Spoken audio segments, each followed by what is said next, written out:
तो सीन शुरू होता है हुन वू नाम के एक लड़के से जो 21 साल का है। वो कॉलेज जाने के लिए सोल आ गया था। खर्चा चलाने के लिए वो एक कैफे में पार्ट टाइम काम करता था। एक दिन जब उसकी शिफ्ट खत्म हो गई तो उसकी मैनेजर नारी ने उससे पूछा कि क्या वो ओवर टाइम कर सकता है, बदले में वो उसे एक्स्ट्रा पैसे देगी। हुन वू बिना सोचे समझे मान गया। शिफ्ट खत्म करने के बाद नारी ने ऐसे ही बात करते हुए कहा कि उसने सुना है कि वो एक नया फोन खरीदने वाला है। उसने उससे कहा कि कल उसे वो फोन दिखाए। हुन वू ने प्यार से हामी भरी और कैफे से निकल गया। बाहर आकर वो एक दुकान के पास बैठ गया और अपने मम्मी पापा को फोन किया। उसने बताया कि उसका पुराना सैमसंग फोन टूट गया है और मुश्किल से चल रहा है। उसने खुशी खुशी बताया कि उसे एक नया आईफोन मार्केट रेट से कम दाम में मिल रहा है। उसने ये भी बताया कि वो सेलर का इंतजार कर रहा है कि वो उसे फोन दे जाए। जब वो इंतजार कर रहा था तभी सरिन नाम की एक लड़की बाइक पर आई और कंफर्म किया कि वही बायर है। उसे फोन दिखाने के बाद उसने पेमेंट लेकर फोन दे दिया। हुनवू ने थैंक यू कहने के लिए उसे आइसक्रीम ऑफर की क्योंकि उसने फोन कम दाम में दिया था। उसने ये भी कहा कि वो दाम बढ़ा सकती है क्योंकि फोन की डिमांड बहुत है। सरिन ने स्माइल दी, उसे फोन का बॉक्स दिया और चली गई। हुनवू ने खुशी खुशी बॉक्स खोला, लेकिन ये देखकर उसके होश उड़ गए कि अंदर आईफोन की जगह इंट रखी हुई है। उसे तुरंत समझ आ गया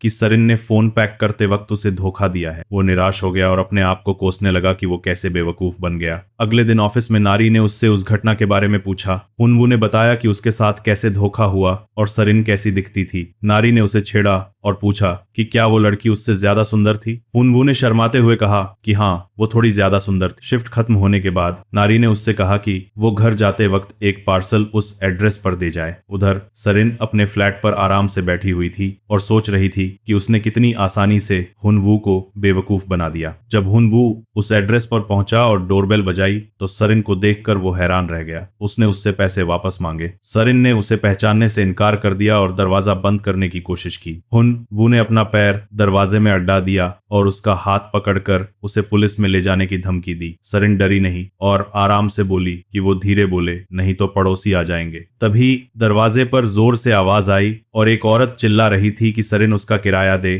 तो हनु ने अंदाजा लगाया कि वो औरत सरिन की मकान मालकिन है। सरिन घबरा गई और उससे मकान मालकिन से झूठ बोलने की भीख मांगने लगी, उससे कहने के लिए कि वो घर पर नहीं है। शुरू में ह्यान वू ने मना कर दिया, लेकिन सरिन के अपने पैसे लौटाने का वादा करने और एक प्यारा सा मासूम चेहरा बनाने के बाद वो अनिच्छा से मदद करने के लिए राजी हो गया। उसने दरवाजा खोला और मकान मालकिन से कहा कि सरिन घर पर नहीं है। शक करते हुए मकान मालकिन ने पूछा कि वो कौन है और ह्यान वू ने घबराते हुए जवाब दिया कि वो उसकी गर्लफ्रेंड है। मकान मालकिन ने नाराज होकर उससे कहा कि वो ये सुनिश्चित करे कि उसकी गर्लफ्रेंड जल्द ही किराया चुका दे, वरना उसे इसके लिए जिम्मेदार ठहराया जाएगा। मकान मालकिन के जाने के बाद हनु मुड़ा तो देखा कि सरिन अपार्टमेंट से चुपके से निकलने की कोशिश कर रही है। उसने जल्दी से उसका पैर पकड़कर उसे रोकने की कोशिश की, लेकिन इस प्रक्रिया में उसने गलती से उसकी पैंट खींच दी। गुस्से में सरिन ने उसे लात मारी, लेकिन हु ने उसे फिर से पकड़ लिया, जिससे उसकी शर्ट खिड़की की कुंडी में फंस गई। इससे वो बिना कपड़ों के रह गई क्योंकि वो उसके ऊपर गिर पड़ी। घबराए हुए ह्यान वू ने गलती से उसे छू लिया, जिससे उसे चेहरे पर जोरदार मुक्का पड़ा। गुस्से में सरिन ने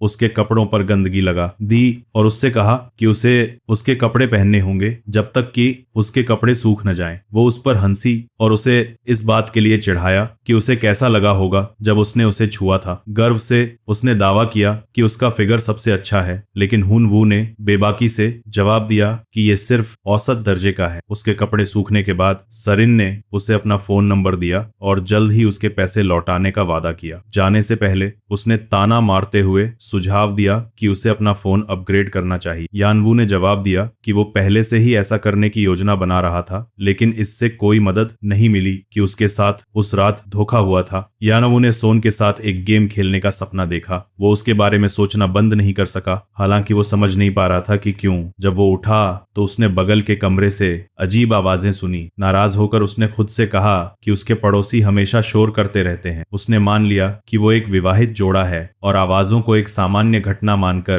खारिज कर दी। अगली सुबह कॉलेज जाते समय यानवू ने अपनी पड़ोसी वॉनसन को देखा, जिसने उसे गर्मजोशी से बधाई दी। वॉनसन के साथ एक छोटा लड़का था जिसे उसने अपने भतीजे के रूप में पेश किया। हालांकि लड़के ने जल्दी से उसे सही करते हुए कहा कि वो उसका चचेरा भाई है। हुनवू उलझन में पड़ गया, लेकिन उसने आगे दबाव नहीं डाला। बाद में उसी दिन कॉलेज के बाद हुनू कैफे गया और नारी को अपने बॉस की कार से बाहर निकलते देखा। बॉस ने सभी यानवू से कहा कि उसे कैफे में और मेहनत करने की जरूरत है और फिर वो चला गया। उत्सुक यानवू ने नारी से पूछा कि वो कार में क्यों थी। उसने समझाया कि वो संयोग से बस स्टॉप पर मिले थे और बॉस ने उसे लिफ्ट देने की पेशकश की थी। यानवू की संदिग्ध नजर देखकर उसने पूछा कि वो क्या बकवास सोच रहा है। शर्मिंदा यानू ने कुछ भी अनुचित सोचने से इनकार कर दिया। उनकी शिफ्ट खत्म होने के बाद नारी ने यानू को ये पूछकर हैरान कर दिया कि क्या वो उसके साथ ड्रिंक के लिए जाएगा। हालांकि वो हैरान था, लेकिन वो राजी हो गया, ये सोचकर कि उसने उसे क्यों आमंत्रित किया था। उन्होंने काफी पी और बातचीत के दौरान होनू ने नारी से पूछा कि क्या उसका कोई बॉयफ्रेंड है। उसने जवाब दिया कि उसका कोई बॉयफ्रेंड नहीं है और उसने आश्चर्य से पूछा कि क्या कोई उसे पसंद भी करता है। यून वू हंसा और कहा कि वह मजाक कर रही होगी और कहा कि शायद उसके लिए लड़कों की लाइन लगी होगी। वह मुस्कुराई लेकिन जवाब नहीं दिया। जब वह बाहर निकले तो होनू ने उसे बस स्टॉप तक छोड़ने की पेशकश की। उसके आश्चर्य के लिए नारी ने कहा कि वह और पीना चाहती है और उसने एक और दौर के लिए जाने का सुझाव दिया। नारी ने यूनवू को बताया कि वह वापस घर नहीं जाना चाहती क्योंकि जब भी वह वहां होती है तो उसे अकेलापन महसूस होता है। उसने उल्लेख किया कि वह पेय के लिए भुगतान करेगी और उसने उससे फिर से उसके साथ पीने का अनुरोध किया। हालांकि यानवू का ध्यान अचानक वानसन की ओर गया, जिसे उसने पहले वाले युवा लड़के के साथ देखा था। वह मदद नहीं कर सका, लेकिन आश्चर्यचकित था कि वे इतनी देर रात को एक साथ क्या कर रहे थे। उसने यह भी सोचा कि वन उस समय विशेष रूप से सुंदर दिख रही थी। नारी की ओर मुड़ते हुए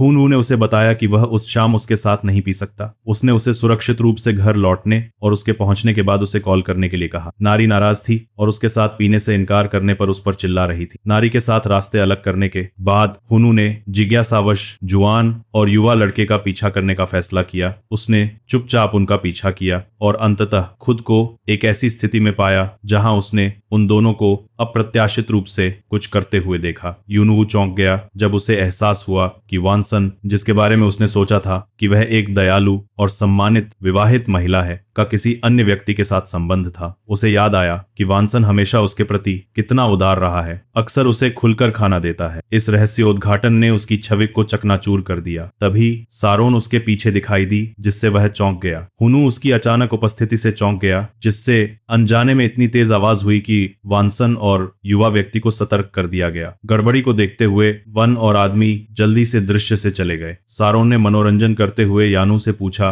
कि वह क्या देख रहा था। जब उसने प्रस्थान कर रहे जोड़े को देखा तो उसने उसे चिढ़ाया और कहा कि वह जासूसी करने में उसके साथ शामिल होना चाहती है। उसने मजाक में पूछा कि क्या वन उसकी मां है, और जब हयानवू ने इनकार कर दिया तो उसने सुझाव दिया कि युवा लड़का उसका पिता हो सकता है। इससे यानवू क्रोधित हो गया, जिसने पलटकर पूछा कि वह वहां क्या कर रही है। सारोन ने समझाया कि उसने उसे जोड़े का पीछा करते हुए देखने के बाद उसका पीछा किया था और उसने शरारत से उसे उसकी टी शर्ट को फिर से पकड़ने के बारे में चिढ़ाया और उसे इस बारे से उतारने के लिए नहीं कहा। यानवू ने निराश होकर उसे जाने के लिए कहा, लेकिन सारिन मुस्कुराए और कहा कि वह अगले दिन उसके घर आएगी। अगले दृश्य में हियान-वू को अनिच्छा से सारिन को अपने अपार्टमेंट में आने देते हुए दिखाया गया है। उसने देखा कि वह अपने साथ एक बैग लाई है और पूछा कि क्यों। सारिन ने लापरवाही से जवाब दिया कि वह उसके साथ कुछ समय रहने की योजना बना रही है। चौंका हुआ यानवू ने स्पष्टीकरण मांगा। उसने खुलासा किया कि उसके मकान मालिक ने उसे बेदखल कर दिया था और तुरंत छोड़ने पर उसका अतिदेय किराया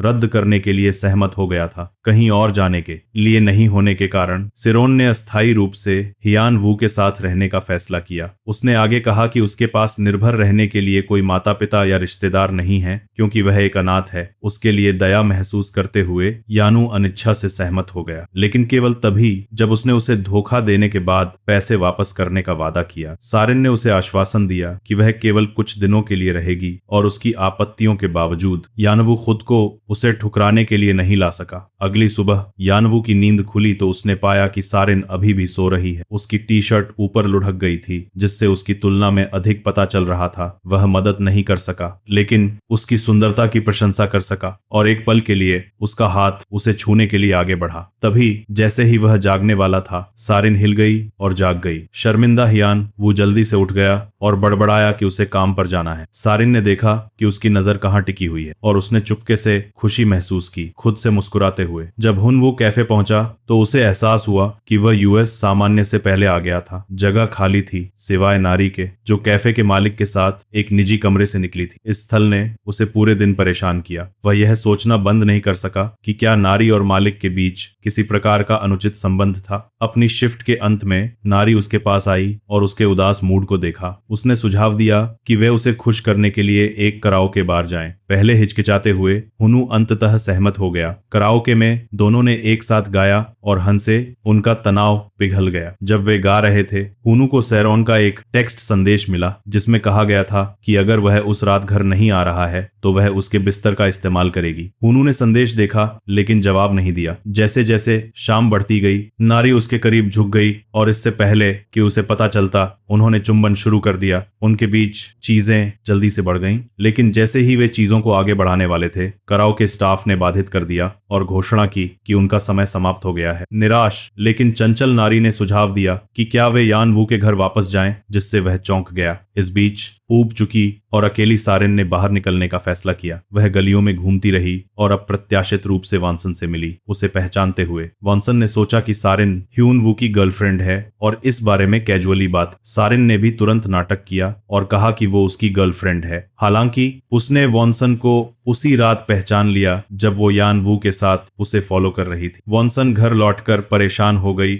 और खुद को सारोन से कंपेयर करने लगी। उसने ह्यून वू के बारे में सोचा कि उसे सारोन जैसी यंग और प्रीटी लड़कियां पसंद होंगी। वहीं उसके हस्बैंड उसे छेड़ने की कोशिश कर रहे थे, लेकिन उसने मना कर दिया। ह्यून वू और सारिन के बारे में सोचते हुए उसका ध्यान भटक गया और उसे शक हुआ कि ह्यून वू और सारिन ने उसे उस रात उस यंग लड़के के साथ देख लिया था। उस रात कराओके में ह्यून वू अभी भी नार के सजेशन से शॉक्ड था, लेकिन उसने अनिच्छा से उसे घर ले जाने के लिए हाँ कह दिया। रास्ते में उन्होंने कुछ ड्रिंक्स खरीदी। चलते वक्त नारी उससे चिपक रही थी और उसकी छाती को उसकी बाह से रगड़ रही। उसने उसे छेड़ा और पूछा कि उसका घर इतना दूर क्यों है। ह्यून वू उसके प्रपोजल के बारे में कंफ्यूज हो गया। उसी वक्त सारिन पास के गेम पार्लर में अपना फोन चेक कर रही थी। उसने देखा कि ह्यून वू ने अभी तक उसके मैसेज का जवाब नहीं दिया है और वो फ्रस्ट्रेट हो गई। उसे लगने लगा कि वो शायद उसे अवॉइड कर रहा है। घर पहुंचने के बाद वो बाहर किस करने लगे। तभी वॉनसन ने उन्हें देख लिया और ह्यून वू से पूछा कि क्या नारी उसकी गर्लफ्रेंड है और ये भी कहा कि वो कितनी प्रीटी है। बाद में वॉनसन घर लौट आई और खुद पर हंसने लगी, क्योंकि उसे लग रहा था कि उसे उसका एक सीक्रेट पता चल गया है। ह्यून वू और नारी एक नया गेम खेलने वाले थे और नारी उसे रूल्स सिखा रही थी। तभी सारोन ने दरवाजा खोल दिया, जिससे ह्यून वू और नारी दोनों को अजीब लगने लगा। नारी ने उसी वक्त जाने का फैसला किया। बाद में ह्यून वू ने सारोन को फोन किया और कहा कि उसने सब कुछ बर्बाद कर दिया और उसे अपना सामान पैक करके चले जाना चाहिए। अगले दिन ह्यून वू सोच रहा था कि वो नारी को कैसे समझाएगा। उसे डर था कि उसे लगेगा कि वो पहले से ही रिलेशनशिप में है और उसके साथ गेम खेल रहा है। कैफे में उसने उससे बात करने की कोशिश की, लेकिन उसने उसे इग्नोर कर दिया। सारिन को ह्यून वू पर तरस आ रहा था कि उसने उसका गेम खराब कर दिया। काम के बाद वो घर लौटा तो वॉनसन ने उसे रोक लिया और पूछा कि क्या वो उससे बात कर सकता है। ह्यून वू थोड़ा शॉक्ड और क्यूरियस था कि वो उससे क्या बात करना चाहती। दोनों ने एक साथ ड्रिंक करना शुरू कर दिया और वो सोच रहा था कि वो उससे क्या पूछेगी। वहीं वो सोच रही थी कि वो उसे कैसे उसकी 2 गर्लफ्रेंड्स के लिए रिग्रेट कराएगी और कहती है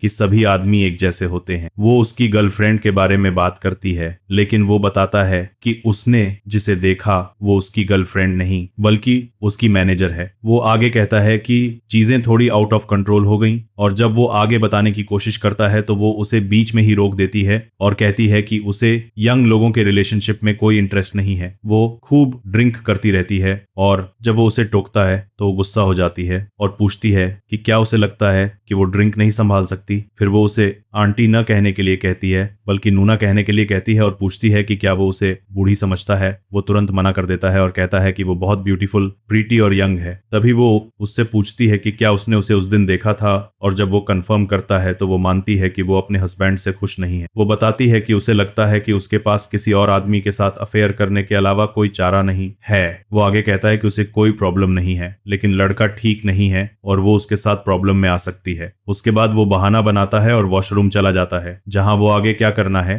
इस बारे में सोचता है। वो नारी और उसके बॉस के साथ उसके रिलेशनशिप के बारे में सोचता है, साथ ही वॉन के यंग लड़के के साथ अफेयर के बारे में भी। फ्रस्ट्रेट होकर वो खुद से कहता है कि उसके आसपास हर कोई कुछ न कुछ गलत कर रहा है, जबकि वो एक अच्छा इंसान बनने की कोशिश कर रहा है। लेकिन अब वो अच्छा इंसान बनने की जहमत नहीं उठाएगा। वो टेबल पर वापस आता है और वॉनसन से पूछता है कि क्या वो ड्रिंक करती रहेगी, और सजेशन देता है कि वो किसी शांत जगह पर चलें। वो हंसने लगती है और उसे चिढ़ाती है और पूछती है कि क्या वो किसी शादीशुदा औरत के साथ फ्लर्ट करने की कोशिश कर रहा है। उसकी इस बात से वो एम्बेरेस और शेम फील करता है और सोचता है कि वो उसका मजाक उड़ा रही है, लेकिन अंदर ही अंदर उसे उसकी ऑकवर्डनेस क्यूट लगती है। बाद में हम उन्हें एक साथ गेम खेलते हुए देखते हैं। खत्म करने के बाद वो अपने कमरे में चला जाता है। वहां उसे सारिन ड्रिंक करती हुई मिलती है और उसे भी ज्वाइन करने के लिए कहती है। वो मना कर देता है और कहता है कि वो उस रात किसी से बात नहीं करना चाहता। वो अपने किए पर रिग्रेट से भरा हुआ है और सोच रहा है कि वो वॉन के हस्बैंड का सामना कैसे करेगा। आधी रात को सारोन उसे नारी का नाम बड़बड़ाते हुए सुन लेती। अगले दिन वो कैफे ग्रिग्रेट के सामना जाता है, लेकिन नारी की शिफ्ट खत्म होने के बाद उससे बात करने से बचता है। फिर अचानक वो वापस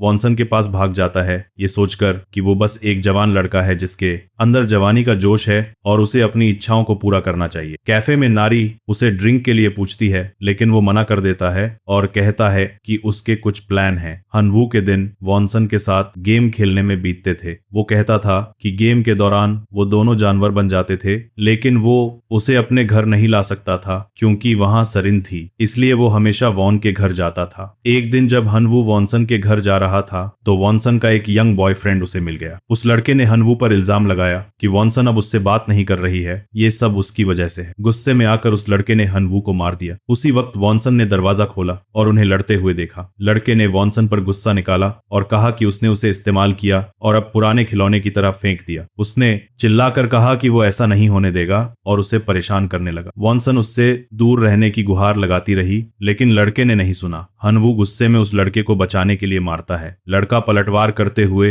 हनवू को गंवार कहता है। तभी सरिन आ जाती है और लड़ाई रोक देती। वो उस लड़के की तरफ मुड़ती है और कहती है कि हनवू उसका बॉयफ्रेंड है। वो बताती है कि उसने उस लड़के के हनवू पर हमला करने का पूरा सीन रिकॉर्ड कर लिया है और पुलिस को बुलाने की धमकी देती है। ये सुनकर लड़का घबरा जाता है और भाग जाता है। हेनु सरिन को शुक्रिया कहता है, लेकिन वो उसे तिरस्कार से देखती है। वो ठंडे लहजे में पूछती है कि क्या उसे एक शादीशुदा औरत के साथ रिश्ते में होने में शर्म नहीं आती। उसकी हरकतों से तंग आकर वो चली जाती है और हनवू को अपने फैसलों पर सोचने के लिए छोड़ जाती है। सब कुछ होने के बाद वॉनसन हनवू को अपने घर ले जाती है और उसके जख्मों पर मरहम लगाती है। जब वो उसे अंदर ले जा रही थी तो सरिन हनवू को फिर से उसके घर में घुसते हुए देखकर गुस्सा हो जाती है। घर में वॉनसन उसकी चोटों की देखभाल करते हुए माफी मांग, लेकिन हियान वू उसे दिलासा देता है कि उसे माफी मांगने की जरूरत नहीं है। बात करते करते वॉनसन पूछती है कि वो उससे इतनी फॉर्मेलिटी क्यों कर रहा है, लेकिन वो बस इतना कहता है कि उन्हें सब कुछ रोक देना चाहिए क्योंकि उसे उसके पति के लिए बुरा लग रहा है। बाद में उसी रात नशे की हालत में यानू सिरोन को समझाने की कोशिश करता है कि उसने वॉनसन के साथ गेम क्यों खेलना शुरू किया। जैसे ही वो गेम शुरू करने की कोशिश करता है, सिरोन उसे रोक देती है, लेकिन वो नहीं सुनता। गुस्से में आकर वो उसके सिर पर मारती है और वो बेहोश हो जाता है। जब हियान वू को होश आता है तो वो पाता है कि सिरोन उसकी देखभाल कर रही है और उसे पाइप पॉलिश करने में मदद कर रही है। वो मजाकिया अंदाजा में पूछता है कि क्या उसे मजा आ रहा है और सुझाव देता है कि उन्हें जारी रखना चाहिए। सरिन परेशान होकर उसे तकिए से मारती है और मजाक बंद कर देती है। फिर वो अपने दर्दनाक अनुभव साझा करती है और मानती है कि हर आदमी जिससे वो मिली है वो एक दरिंदा था जो सिर्फ उसे होटल ले जाना चाहता था और अनाथ होने के लिए उसका अपमान करना चाहता था। वो कहती है कि किसी ने भी उसके साथ सम्मान से पेश नहीं आया। उसके बाद वो दोनों एक सुविधा स्टोर पर जाते हैं। हनवू को पछतावा होता है और वो अपनी हरकतों के लिए माफी मांगता है, लेकिन ये भी कहता है कि उसकी भी कुछ जिम्मेदारी है। वो ये भी कहता है कि वो गेम में एक्सपर्ट लग रही थी। उसे आश्चर्य होता है जब सरिन कबूल करती है कि वो वास्तव में एक नौसिखिया है जिसका कोई अनुभव नहीं है, जिससे वो और भी हैरान हो जाता है। जब वो उसकी बात पर हंसता है तो वो उसे बताती है कि उसका दूसरे पुरुषों के साथ कोई रोमांटिक रिश्ता नहीं रहा है। ये बात सुनकर वो हैरान रह जाता है और उसे विश्वास नहीं होता। अगले दिन कैफे में अपना काम खत्म करने के बाद नारी ने फिर से हन वू को ड्रिंक के लिए बुलाया, लेकिन उसने विनम्रता से मना कर दिया और कहा कि उसे जरूरी काम है। जाते वक्त वो सिरोन के लिए पिछली रात की हरकतों के लिए माफी के तौर पर कुछ मिठाई ले जाता है। जब वो उसके घर पहुंचता है तो वो उसे अपने लिए खाना बनाते हुए देखकर हैरान रह जाता है। ये कुछ अलग सा लग रहा था और जब वो खाना खाने बैठा तो वो सोचने लगा कि क्या उसने खाने में जहर तो नहीं मिला दिया है, लेकिन जैसे ही उसने उसे चखा वो हैरान रह गया कि ये कितना स्वादिष्ट था। सरिन ने समझाया कि उसने सोचा कि वो अपना समय बर्बाद कर रही थी, इसीलिए उसने उसके लिए खाना बनाने का फैसला किया। बदले में वो उसे अपने साथ रहने की जगह देता है। वो दोनों साथ में खाना खाते हैं, हंसते हैं और एक दूसरे की कंपनी का आनंद लेते हैं। उसके बाद वो दोनों सो जाते हैं। जब हियान वो वहां लेटा हुआ उसे देख रहा था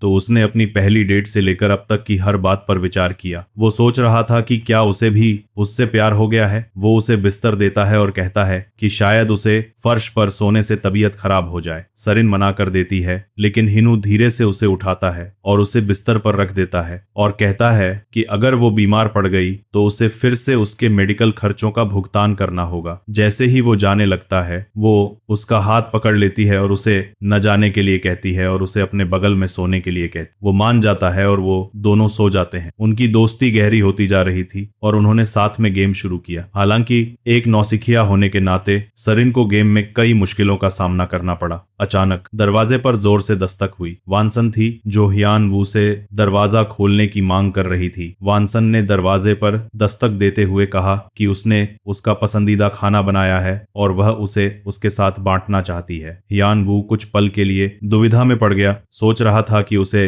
दरवाजा खोलना चाहिए, लेकिन फिर सरिन जो उसके बगल में थी ने उससे कहा कि यह उसकी पसंद है, वह जो चाहे कर सकता है। हियान वू ने सरिन पर ध्यान केंद्रित करने का फैसला किया और बाहरी विकर्षणों को दरकिनार करते हुए उनके साथ गेम खेलना जारी रखा। वानसन ने अंदर से आ रही आवाजें सुनकर उसके दरवाजे के सामने अपना सोलो मैच शुरू कर दिया, यह सोचकर कि भले ही वह बूढ़ी हो रही हो वह अभी भी हियान वू को चाहती है। तभी उसके पति ने उसे अपने गेम में व्यस्त देखकर आश्चर्य जताया। इस बीच सरिन और यानू अपना गेम खत्म कर रहे थे और एक बार खत्म हो जाने के बाद हियान वू ने उससे पूछा कि क्या उसने इसका आनंद लिया। उसने जवाब दिया कि उसने इसका भरपूर आनंद लिया था और मजाकिया अंदाज में कहा कि वह रीमैच के लिए तैयार है। सरिन ने मुस्कुराते हुए उससे पूछा कि उन्हें फिर से खेलने से पहले उसे कितने समय की आवश्यकता होगी। उसने छेछा करते हुए जवाब दिया कि यह उस पर निर्भर करता है कि वह उसे ठीक होने में कैसे मदद करेगी। सरिन को उसकी मदद करने के लिए छोड़ दिया और कहा कि एक और गेम जीतने पर अगली सुबह वानसन